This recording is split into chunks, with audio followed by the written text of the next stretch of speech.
Hello, everybody, and welcome to my daily run of Slay the Spire's Daily Run. I am DJNull, Daniel, if you prefer, and as always, I preface this with saying I'm not a professional, but I enjoy the game, and the strategy of it really speaks to me. Um, and let's be honest, today's daily climb is fucking nuts. So you're playing as the Ironclad, and unlike most of the previous ones I played, I'm not starting with curses or modifiers, if you will, for the daily that make it look like it's gonna be harder. Um, it's looking much. Well, you know what? Let's just see. This looks like it could turn up really easy for me, but we're gonna take on this challenge head on. And I don't know if you noticed the name of the stream today. If you're a first time viewer, it might not really make sense to you, but uh, I didn't get as much sleep as I would have liked last night, and I've been doing yard work all morning, so I'm a bit tired, which leads to me being a bit goofy, which leads to me being a little bit hard to follow sometimes. So if you ever have any questions about what I'm saying, go ahead and drop them in the chat. I glance over there every couple seconds, and I'll be more than happy to answer questions. And if you catch me in time, because I'm trying to do this without a huge delay, maybe you can affect my gameplay a little bit. You know, if that's what you're into. Let's see. I'm gonna start over on this side because I'm feeling it. So I just did a run earlier this morning where it was a normal run. I started as the Ironclad, and um, I took Meow's risk reward, the highest one. So I gave up Burning Blood, and I got Runic Dome, which takes away your ability to see enemy intents, but it gives you extra energy each turn. I've never taken Runic Dome before because I rely too heavily on the intents, but being forced to use it, I discovered that, number one, I know the order of things way better than I thought, the order of the attacks of most of the enemies through the first two floors, and also the the spot weakness card, I ended up having three of them in my deck for that run, and that card actually serves the purpose of enemy intents, because if an enemy intends to attack, you gain 4 strength. It doesn't exhaust, so you can use it even if you're not sure. Uh, and I was using those. It was about every other turn, so I was able to keep track of where in enemy sequences they were while I was gaining strength. It was a really good run. I lost the awakened one on his final form, which is it is what it is. It happens. I'm gonna take Seeing Red. I don't usually build exhaust decks, but if I'm given the option early on, ooh, no, I'm not taking that. Upgrading cards, it might be nice with, hey, look at that. It's a gross amount of money, just like a gross amount of viewers today. If you've been here long enough to understand what I'm talking about, it's you know what? I'm gonna take Bandage up because I might need the heals. Okay. So it looks like we're gonna have no option but to fight an elite on this first floor, which isn't the end of the world. I'll go ahead and block this, and then what does that do? Oh, I had not quite read what slow does, and I am really liking that because so in the past I've gotten to what's it called? The giant stone head on the third floor. And the giant stone head has this effect. It's the only enemy I've seen with this effect before. And my first wand run, when I got the emerald achievement for completing it as a silent, I was running a Shiv build deck where I had, what is that? Storm of Steel and Runic Pyramid. So I would have a handful of cards. Upgraded Shivs is what Storm of Steel upgraded gives you, which is really good. And then I had 2 accuracies in that deck. So I was playing, on my finishing move turn, I was playing 9 or 10 Shivs that were each doing 15 damage. Enemy was vulnerable, also in Venom.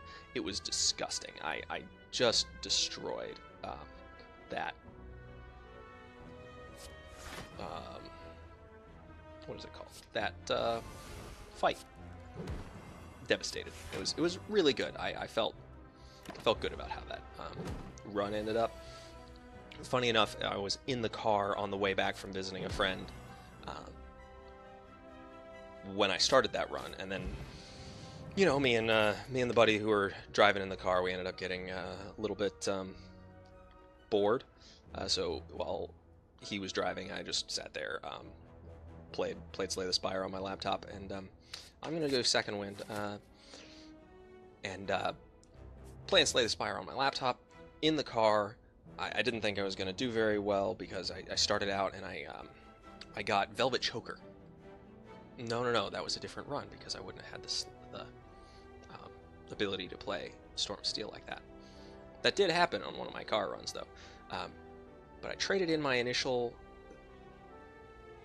relic, and I don't remember what I got out of that for the one run. I can look back in my history. But, so, here's what I'm looking at here.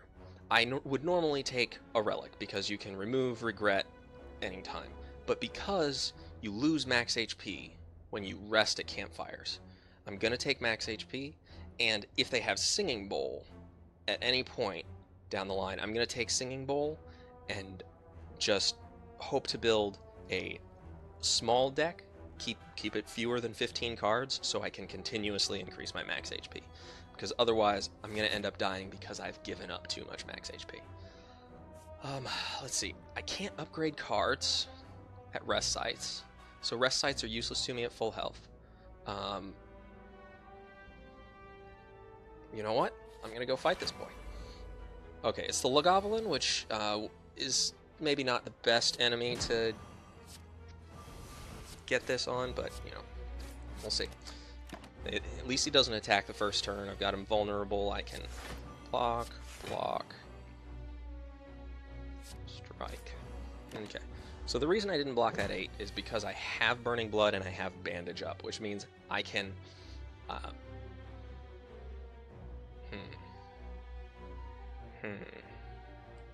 Alright, I'm not a huge fan of this situation, but I'm going to have to do it.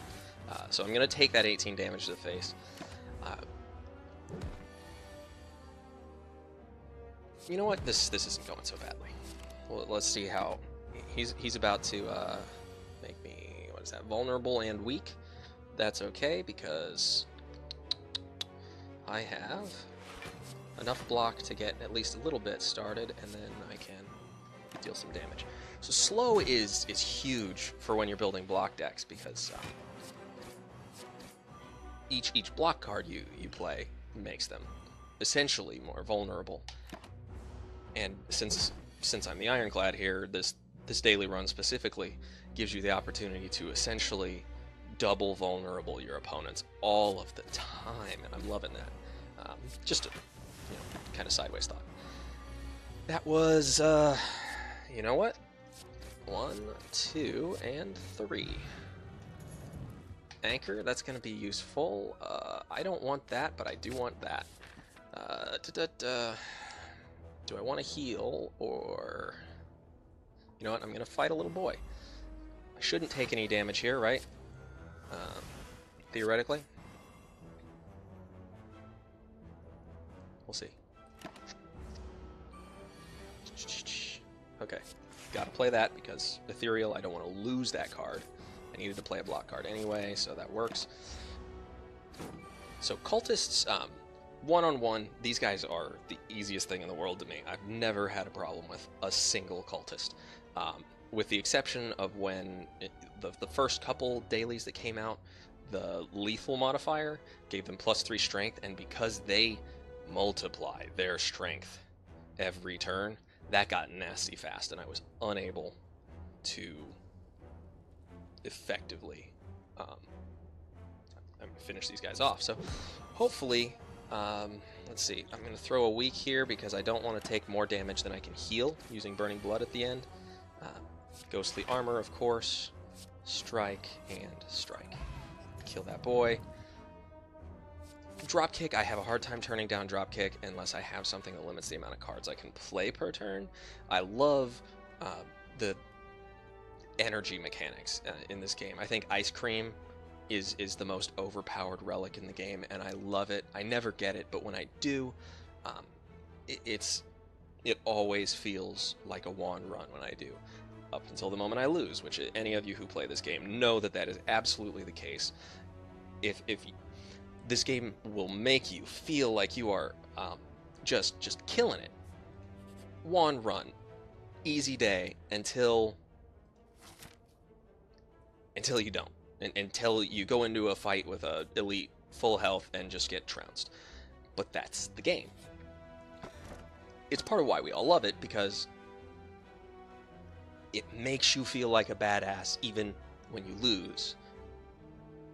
You just only feel like a badass up until the moment you lose. And it's always a big letdown. It feels like a gamble. It's why the game is good. It's why the game hooks people. And obviously I love it. But clearly I'm not the only one. It's gotten really popular. I don't know if I... Okay, it's the first floor. I should be able to do some healing, right? So...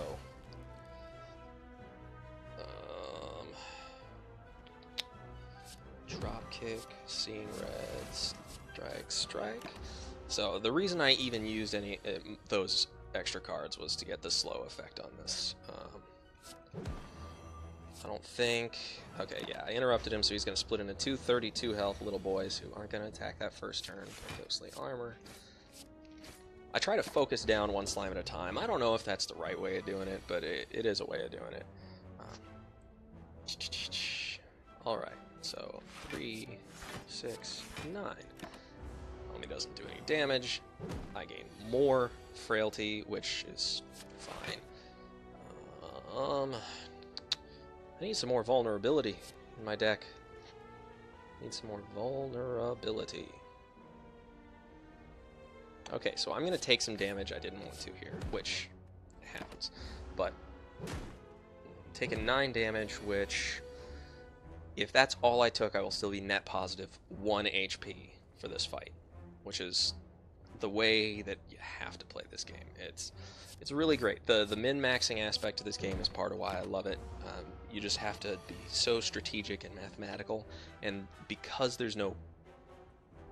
What is the word I'm looking for? Because there's no urgency to it. I mean, sometimes it feels urgent, but you can still sit here on this screen. You know, I could leave the game here for 2 days. Well, okay, it's a daily. I couldn't leave it right here for 2 days, but I could leave the game in a combat for hours, and it's not going to move on without me. So I have all the time in the world to think about my relics and think about my cards and what's in my draw pile, which in this case is a single defend, and really love the fact that I have second wind to exhaust those wound cards. Like, if you take the time to think about it, this game is very winnable, but you have to think so far in advance that I catch myself just doing things automatic. That, for instance, I just went past gold for no reason. It was, man, regular monster combats in question mark runes are my least favorite. My least favorite, because they just feel cheap. But also, I'm always a little disappointed when I get Yuzu bracelets. I guess there's really no winning here. I'm gonna exhaust a regular strike. I'm gonna play Seeing Red so I can bash that boy. Hell yeah. There you go. So this guy's gonna gain 3 strength this round, and I'm gonna heal. I'm thinking this will probably be a net positive round. If I can kill him before he starts doing more damage than I can block. That's all I can really... Alright, I need to play...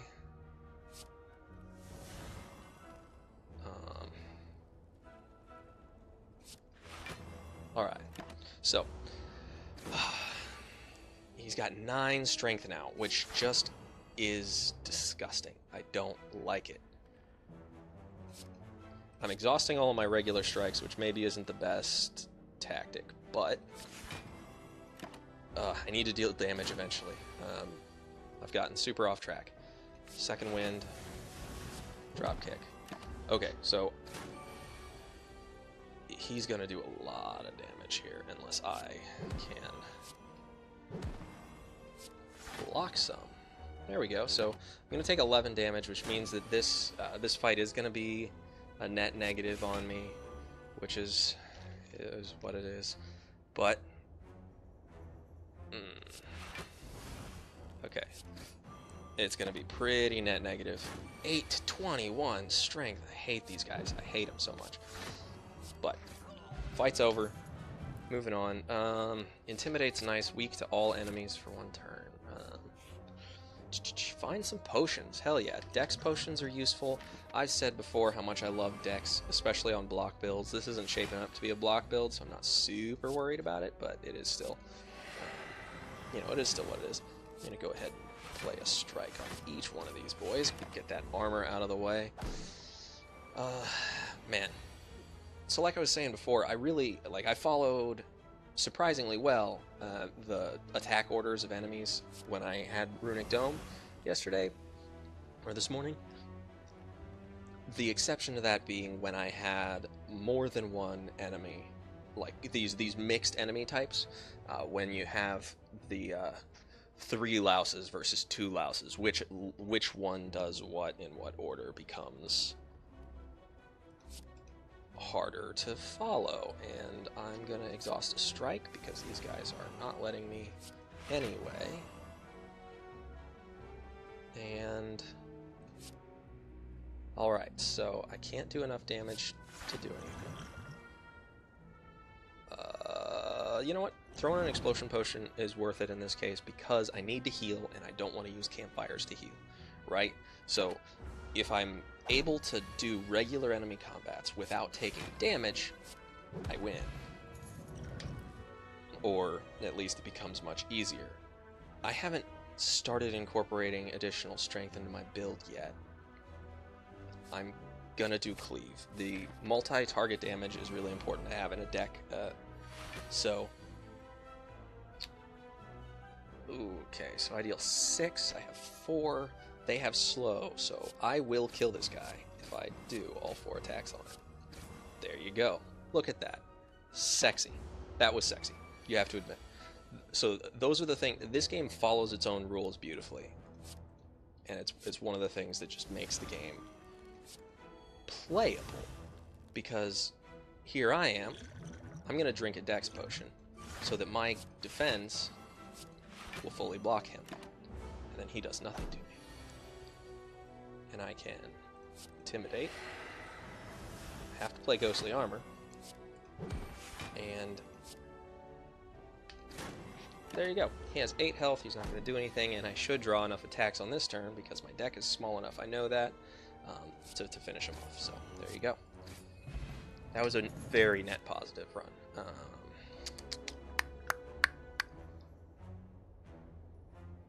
I don't feel like I have the energy extra laying around to have a bunch of 2 costs, but I feel like maybe Heavy Blade is what I need to do.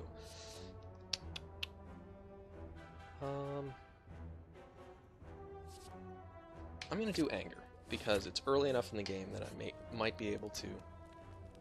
Okay, so heal for 100% of your max HP, but cost 5 max HP, which will put me back at regular max HP to fight the Guardian. The Guardian does lots of damage. If it was a regular run, I would not hesitate to rest because I need the health. I would never choose upgrading over going into a boss battle full health. But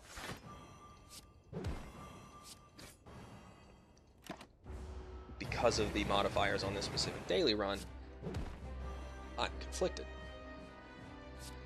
Like, I'm about to take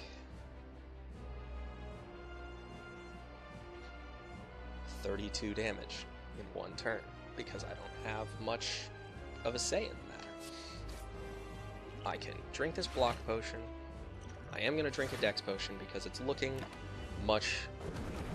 it's looking like this is going to get tight. He is not vulnerable I don't have anything to use on that, so I'm going to go ahead and block and do 2 attacks.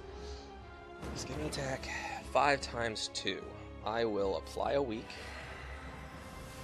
Burning Pact, and exhaust a strike. Bandage up feels good.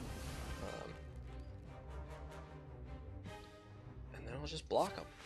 There you go. 3 times 2. He's not going to do any damage. And I have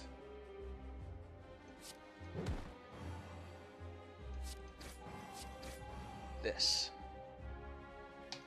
Okay. So he's going to do 6 damage, which is what it is. On boss battles, obviously, after the boss battle, unless there's a modifier involved, you heal all your max HP, which means at this point, it's an expendable resource. I need Ghostly Armor to stay in my deck.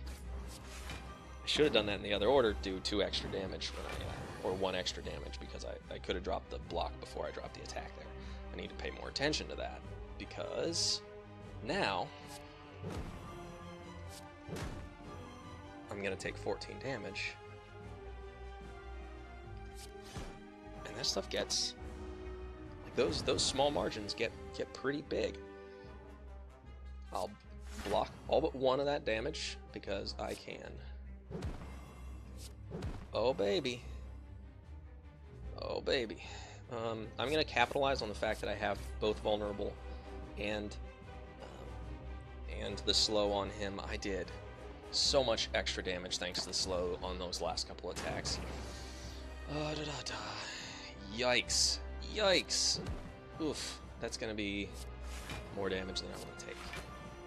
But that is what it is. 5 times 6 would normally be 30, so I'm going to take 16? 16 damage. I can take 1 more hit like that. Luckily...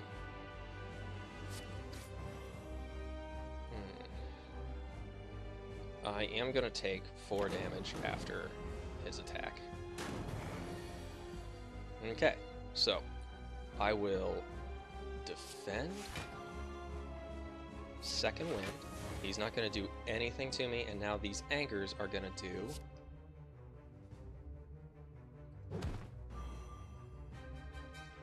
30% more damage, which means that last one does 1 extra damage. Alright. He has 95 health left, which on a good turn could be 1 turn. I'm going to exhaust this burn card, draw 2 extra cards, of course.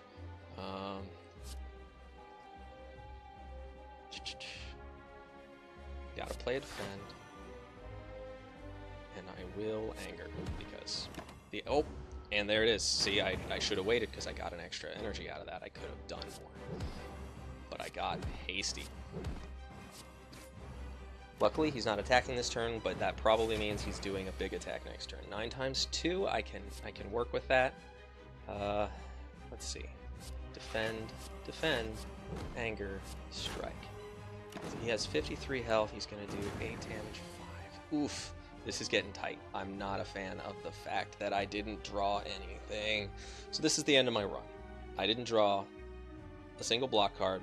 The burn cards are what's killing me here, because they're like, oh, look at all those anger cards. That would have been a nice... yeah. But I can't kill him this turn. I didn't get enough relics to do anything. He's going to kill me. I don't have any way of preventing that. Well, I hope you've all enjoyed my manic ramblings on this one. I really enjoyed this daily run. I thought the modifiers for this one were exciting and fun, and really created a new type of challenge, essentially a new kind of game, because the enemies dropping more gold made me feel like it would have been great to have a shop instead of a campfire. And at least one of the times when I could have chosen a campfire, but I didn't want to waste a step. I might actually, let's see, how long has this been so far? This has been roughly, I have no idea how to tell how long I've been recording, but, no, there it is, 24 minutes. You know what, that'll be it for me today. I'll hop on again tomorrow and do the daily challenge. Hopefully I'll be more on time with it, and thank you all for tuning in and participating in the group chat. I look forward to streaming both Slay the Spire and well, Slay the Spire and anything else that I get the chance to stream for all you lovely people in the future. Uh, Check out Posit Gaming on YouTube.